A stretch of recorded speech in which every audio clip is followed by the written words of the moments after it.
windscreen. Recurring Dream by special request. This is a Crowded House song. It's really interesting. Like all Crowded House songs, it's beautifully written. It's a bit tricky.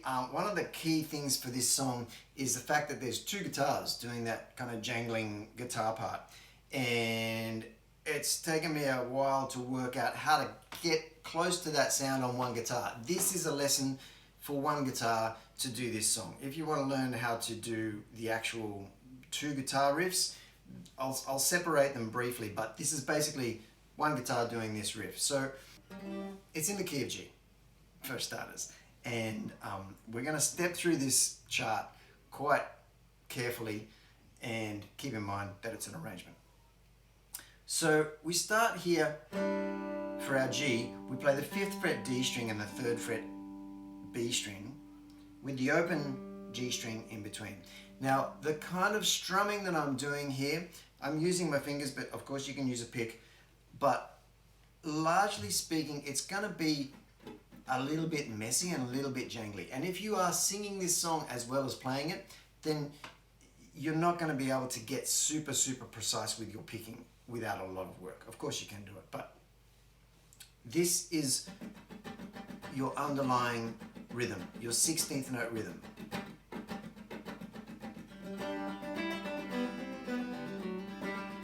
So you can also, having said that, you can also pick them out as quavers instead of semiquavers, as 8th notes, and it will still sound okay. But to get that kind of doubled up jangling sound, I think there's some delay on the guitars as well. But to keep it simple, what I've done is put this all on one guitar without any effects, and if you want to put some delay on there, it would probably be something like this. So the riff would kind of have this sound. And if you have a little delay on there, there's probably less need to do 16th notes. You could probably just get away with 8th notes. The riff. Start with that shape for your G chord, and then we're going, the first note in this melody, we're doing this. Okay, so we start on the 5th fret of the B string with this shape on, and as we hit the 5th fret of the B string, you want to lean this first finger over onto your 3rd fret E string to get that high G note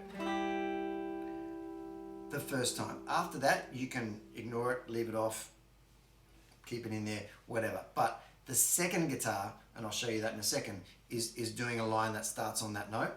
So the main line,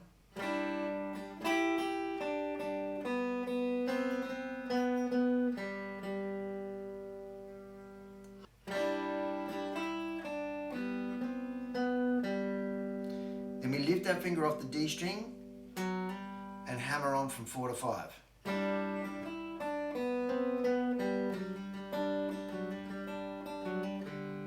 And finish on the open D string. That's the guitar riff. Get your fingers around that because that happens all through the song. And he also sings while he's playing that guitar part, which is one of the reasons why he doesn't do the higher bit as well, because the second guitar harmonizes with that. And I've put that on the second line of your chart. So even though the intro is all kind of one section that sounds the same, the first line has that main guitar part in it that Neil Finn plays. The second line is this.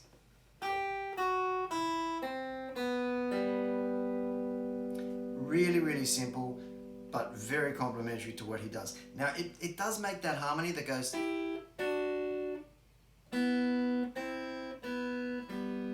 So if you wanted to, I tried to play the G like this. And you can do it that way, but there's something about that second harmony there. Even though both those notes are happening at that time, there's something about playing that second harmony like that doesn't sound right. It sounds too nice. I wouldn't do it that way. But there are your notes. So the first riff.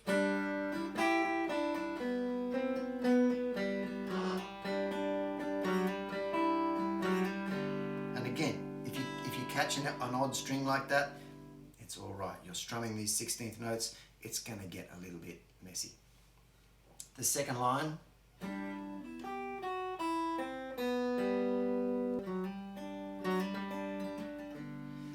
So there's your intro, right? Then we go to an E minor, and you play the second guitar line over the top of that E minor. This bit, you can still hear that note there, but it's impossible, well, it's not impossible, but it's really, really tricky to play, and the easiest way to kind of get that sound, again with this 16th note kind of loose, scrappy strumming, you can see I've tried to tab it out to give you an indication of that rhythm and what strings you should hit when you strum this chord, but if you play this B minor or E minor 9 over a B, because we're not using the E string, and you can get this kind of sound.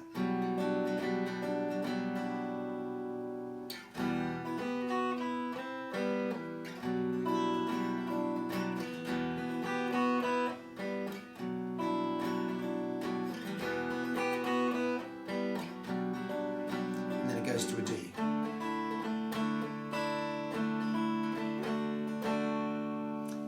On your chart, I've written it out carefully where you go from a D sus2 to a D.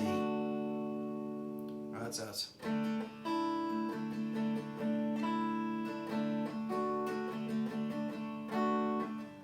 then into the verse. In the verse, you're doing the same thing over the riff. Within myself, there are a million things spilling over, falling out into a silent stream. E minor, feel the warm wind touch me, hear the waters crashing, feel my windscreen wiping clean.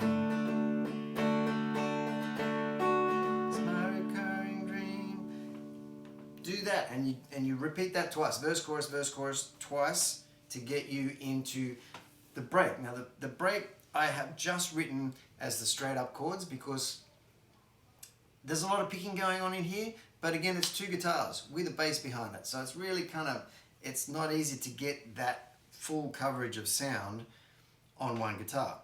So if you play these chords, these are the chords that move you through. If you play these chords and do this, the same sort of strumming as you had over your E minor 9 over B in that third line, it'll get you close. So the first chord is F, and we're playing an F like this. You can play an F there, you can play an F over C, you can play an F bar chord. Any F you like. I think Neil plays it here because I hear this high A, 5th fret B string, 5th fret E string, over that chord. D minor, and then it makes it really easy to get to a B flat right there, because of course you can do it down there, but you're right here on the 6th fret, and then drop down a fret, turn it into a 7th chord for an A7. Do that through twice, and then on the third time,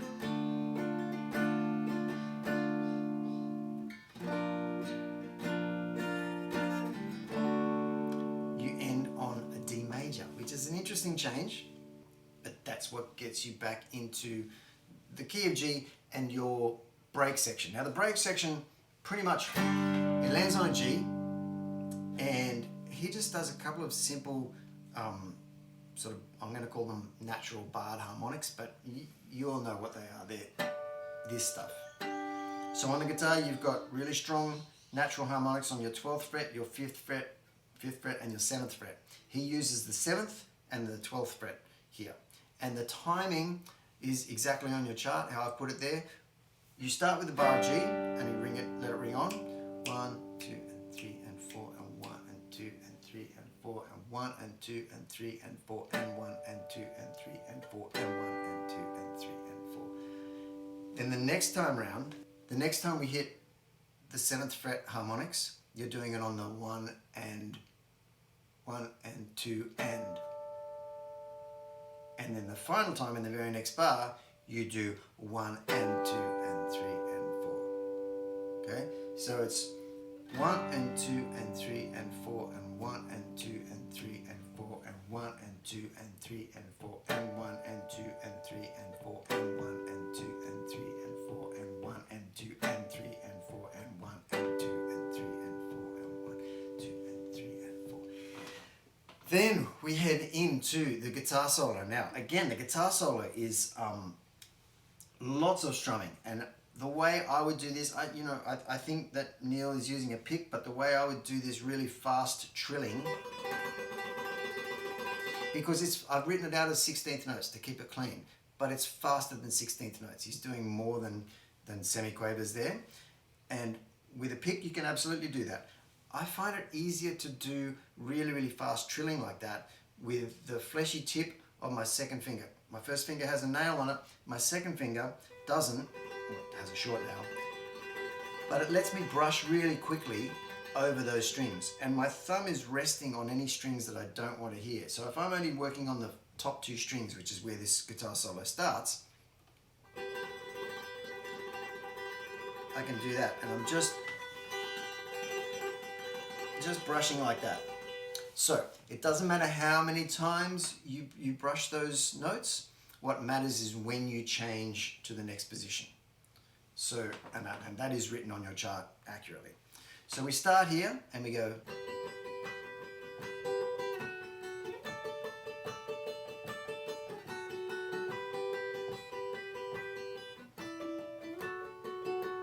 Second time round, similar start.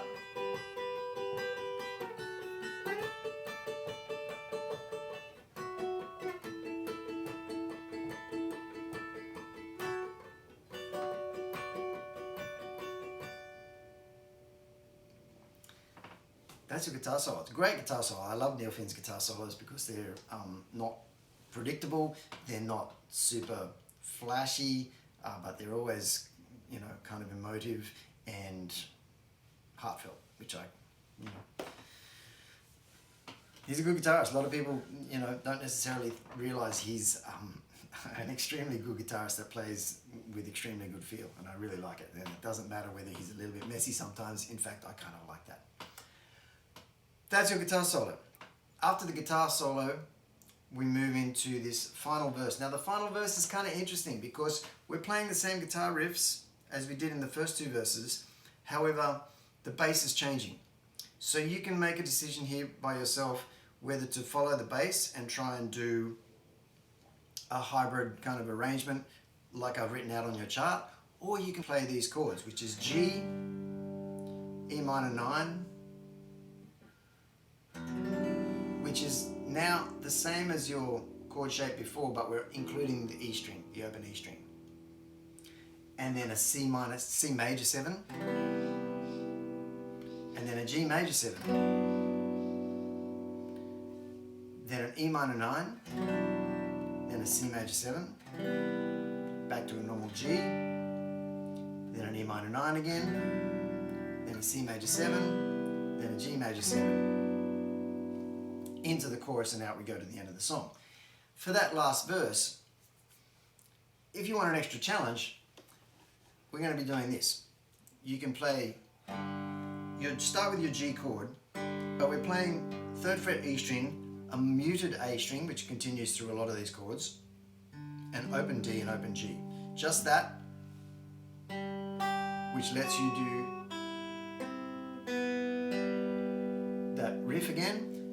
Obviously it's the second guitar riff, not the main one that we have been playing, but then you go to your E minor 9, and now we're including that bottom E string. Then a C major 7, playing it like that lets you do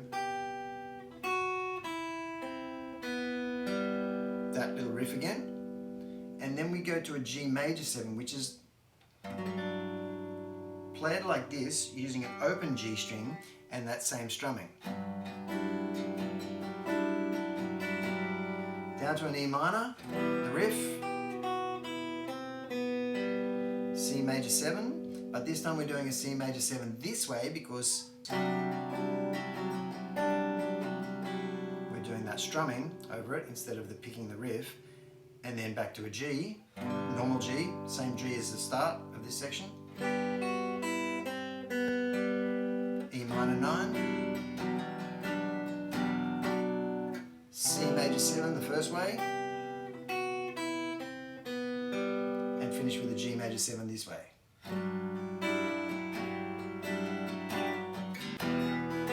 Feel the warm wind touch me, hear the waters crashing, hear my windscreen wiping clean. A little hammer this time in your chart, a little hammer from the D sus2 to the D sus to the D.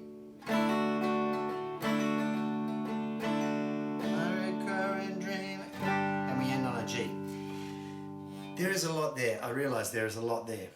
And you can choose to take that arrangement as simply as you want, or you can get right into it and take the challenge that I hope you will, which is trying to get an approximation of the sound of this awesome song on one guitar. Let me know how you go. I know I say that often, but please let me know how you go, because I would like to know how people cope with this sort of arrangement.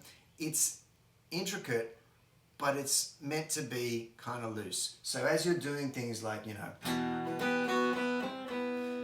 if you hit some stray strings, some wrong notes in there, something that you're not intending to, as long as you're carrying through the song and as long as you're carrying through the rhythm and everything, I think you'll get away with it. I think it's going to be fine. Hopefully, most important of all, you'll have some fun with it, and this will let you get into a song that you may not have otherwise thought you could play. Thanks for watching. See you here again soon.